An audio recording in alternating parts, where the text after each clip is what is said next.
I'm Melissa Shanahan, and this is the Law Firm Owner Podcast, episode number 238.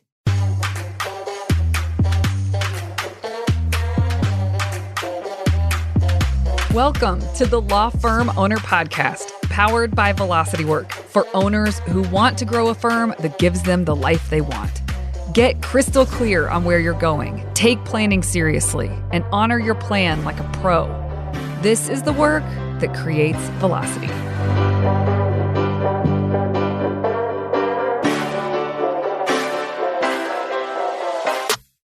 Hey everyone, welcome to this week's episode. As we are about to enter a brand new year, at least as I'm recording this, we are. And so today felt completely appropriate to do an episode on annual calendaring. This is something, calendaring and thinking forward on your calendar and getting things set to the best of your ability is something that will tee you up for a more successful year. It will prevent you from having to be reactive in moments and not realizing that something is coming up. And then when you do realize it, you put it on the calendar and it's a hassle because you then have to move other things to make room for it and then rearrange some things because you didn't realize how close it was. There are so many little things like that and also bigger things that we have in our head and we know we want to do, but we don't put it on the calendar. And so it gets pushed out or creates some stress.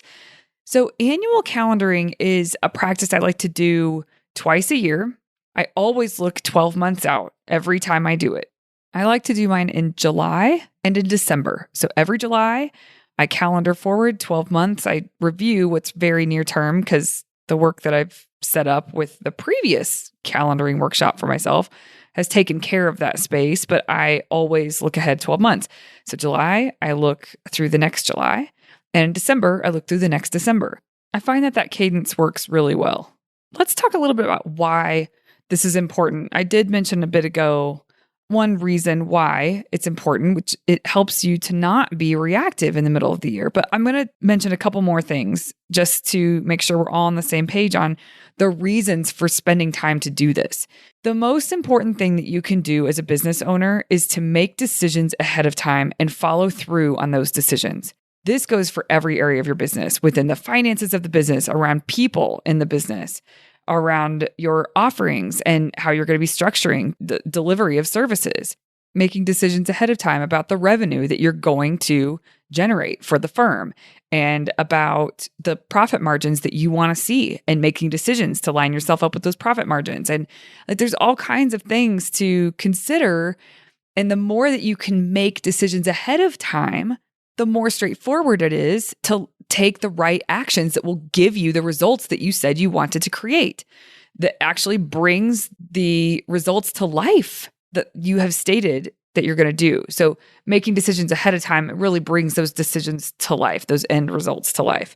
So that is why we do this. Now, when it comes to calendaring, this is really it's not about time management.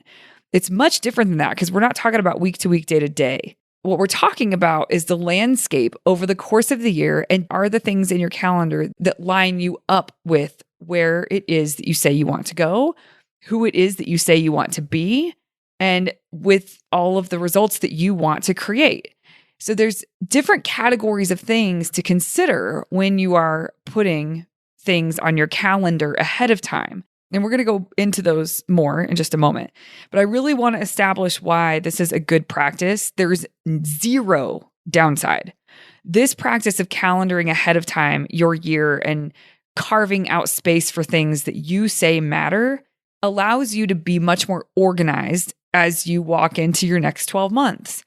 And the more organized you are, the more you understand the landscape month to month and quarter to quarter of how things are going to look, the easier it is for you to operate day to day, fully present and fully dropped into whatever it is that you want to focus on, because you know these other things have been taken care of. You know that you've done the work to carve out space for the things that matter. And this is also why I like to do this twice a year, because as you move through the year, things crop up that you hadn't considered before, or there's opportunities that come your way that you didn't have when you were doing this 4 or 5 months ago. So it is good to do this more than once a year, but doing it for the 12 months, looking out every time you do this is very important for your business and for your life. before I do this, there's certain categories of things that I think through before I go to town, so to speak, on calendaring. So I do some thinking prior, so it makes calendaring easier and it makes that activity a little bit smoother.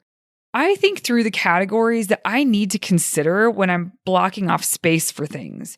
So certainly, even if you only had personal life and business life or firm life, if you just had those two broad categories, and then you could make a list of things that you can think of, you need to put on the calendar right now because it's a priority.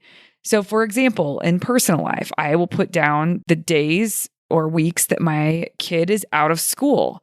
I can't have a normal work schedule that week, most likely, unless I want to have a normal work schedule when my child is out of school, but then I'm going to have to line up resources. So that stuff needs to be on the calendar. And quite frankly, where I am with this, I don't want to work normally when my kid is out of school. I would rather have lighter days and or find fun things to do with my family. So I block on the calendar the school calendar. I make sure that those days are blocked off for me. So there's never going to be anything scheduled there for me. It's not going to be a conflict. I also sort of the bulleted list is school schedule, doctor's appointments, dentist appointments, vacations or trips. Maybe it's not like a full vacation, but trips that we want to take. Even if I don't know where they're going in the calendar, I want these things to be placed on the calendar. So if I have any specific trips, I will list those out. I list any athletic events that I want to take part in. If I'm training for a half marathon or something bigger or something new, if there's anything that I want to do adventure related or health and exercise related that is a milestone to get to, I make sure that that's going on the calendar. I make sure my wedding anniversary is on the calendar and maybe a little space around that in case we decide to do something. Birthdays of those that I care about the most. Holidays, I carve out and protect certain spans of time. I know I want to be present with family around the holidays. Every year we have a Christmas cookie baking extravaganza, and there's a lot of prep that goes into that. And so that's protected, just a little bit of padding around that day so that it gives me space to prepare in the ways that I would like to prepare. Also, any events related to your health and wellness. Is there anything you want to train for? Put that on the calendar. Maybe it's a 10K, maybe it's a marathon, maybe it's something entirely different. But what do you want to train for or prepare for and line yourself up with being able to do? Put that stuff on the calendar. Okay, so basically right now I'm saying put that stuff on the calendar, but you're just making your list. You're making lists of all the things that need to be placed on the calendar. Then I want you to make a list underneath the firm side of things. So there are certain things that you would want to be prepared for or have your time reserved for. What are those things? For instance, members and clients always have strategic planning once a quarter that we host for them. It is on their calendar. So once a quarter, they have a strategic planning session for their firm, and that goes on their calendar as they're planning ahead. Also, any team rollouts or team retreats that you want to have, we can write that down as a bullet on your list that's going to be calendared. Any deadlines for your business that you know you have coming up. So really thinking through for your firm, what makes sense to put on the calendar so that we can plan for it, make sure it's reserved, and we're good to go. Now, in addition to everything that you just put on the list that's going to be going on the calendar, I want you to add CEO time. And what I mean by this, you can call it whatever you want, but I'm going to refer to it here as CEO time. There are chunks of days or weeks that you should plan on taking to give yourself space to think about your firm, the health of your firm, the issues that have come up in the firm, and solving for those with your thinking time, the direction, the vision, evaluating the finances deeper than a typical evaluation, really looking at the profit margin, really looking at levers that you could pull in order to optimize for the things that matter most to you. Some of this is done in strategic planning, but strategic planning is one day. There is some prep for it that we help people through, but it's one day and it's very focused on coming out of that day. You need goals for the business, revenue goals, cases open and closed, sometimes profit margin, sometimes conversion rate, but there's really specific goals that if they are hit, it means that the firm is growing in the way that feels really healthy to you as the owner. And so that's one thing that comes out of it. And the second thing that comes out of it is key quarterly priorities that you're going to get done that quarter in an effort to be able to hit the goals. So as you do that planning, it's very important work, but it's different than the CEO time that I'm talking about, where you just take space. You read some materials that you've been wanting to read. You do maybe some consumption of information that feels important to you. You do a lot of creation, not just consumption. So writing, like output, not just having inputs. So you will write in your journal about your firm and the direction it's headed and the current state of it. Really get clear. No one else does this for this business. It's you. That's you. So if you don't do it, no one's doing it. And what happens with that is you start running. And even though it may be a fine trajectory, you don't know what it could have been had you taken space. You don't know what it could have been had you allowed yourself to listen and think deeply about your firm. So I highly recommend putting in CEO time. I do, some days it's 3 days in a week. Some days it's a full week, but I try to take it every couple of months to take space, to think, use my brain, get in tune with the business in a way that I haven't been because I've been busy, within it in a good way, like productive and busy, but stepping out of that to just be with and think for your business, it's a game changer. I will use that time. So I can use that at my discretion. So there's times where I'll use it to develop content. I will use it to develop a new addition to one of the programs we have because it's the right thing to do, but I just need some space to think through it. Sometimes I will dig into the finances and evaluate deeply. Sometimes I will reach out and have coffee or meetings with colleagues in the space and just learn about what they're up to and how they're thinking about their businesses, and then gives me some space to think through it. Sometimes it's rereading a few chapters in a book that I have really found useful in the past and I want to revisit. I can use that space any way I want to. And the only way this gets to happen is if it's carved out well in advance. If I don't carve it out well in advance, it will literally never happen. So I want to encourage you to do this for yourself, and you decide your cadence. Maybe it's once a quarter, maybe it's, 1 day a month, but you make a choice about what you would like. And this is progress, not perfection. You don't have to take a week at a time right away. Take what you think you can give that's not going to stress the business or hurt the business or stress the firm out in any way. If it's planned for in advance, what can you take from the firm? But it's what can you give to the firm? And your brain being utilized in this way really is giving to the firm. So how do you line yourself up with that? If you take the space, you will be giving your firm an advantage that it wouldn't otherwise have.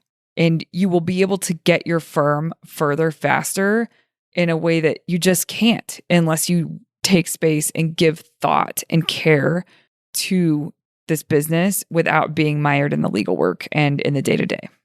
Okay, so now you have your lists of things that need to be put on the calendar in advance. And when it comes to calendars, there's a few things that I really love to have on hand and use. Of course, I like a digital calendar, but I do not start there when I'm doing annual planning with my calendar. I use paper calendars because I use pencil. And then once it's all in and it feels like it's going to work, then I have an assistant put it into the digital calendar. So let me talk about the paper calendars for a second. The paper calendars that I love, well, they're not all paper. There's two. One is a big one that you could put on your wall that has the whole year at a glance, and the kind that allows you to write in the days of the month. So it has to be big enough for that. It can't just be the numbers. I don't know if you know what I mean, but there's wall calendars that just show the numbers, the dates all the way through the year. I want the date and then a box that I can write something in. So that's what I'm looking for. So you can look up calendars. There is a calendar that John Acuff makes called the New Year Calendar. I'm pretty sure I will link it up here. Also, I think at the top it says focused. So maybe it's the focused calendar now. I don't know. Maybe the name has changed, but I will link that here. And the other calendar that I love to use for this is a monthly at a glance calendar. Now, when I say this, you probably think, oh, I know what she's talking about. You probably don't, because somebody turned me onto this several years ago, and it is not one that you can find in the stores very easily. It's very specific. I will also put this in the show notes, and if it tickles your fancy, you can get it too. It's inexpensive. It's super thin, and it has, when you open it up, when it shows the month is spread across 2 pages, so across both pages, and it has enough room for you to write in something per day. And that's it. So there's 30 squares on this page, and you can write stuff in. The next page is the next month, 30 squares, or however many days in the month there are. But it is helpful because it does let you flip through the year really fast. It's not one of those calendars that's like on a spiral that have to go one over and then next over, like a traditional calendar. It's more of a planner style, but it's only the month at a glance. That is very helpful for planning. Again, with that paper planner, the monthly at a glance, I use a pencil. Once I feel like things are pretty sorted there, then I will use a dry erase marker with the calendar that's going on the wall.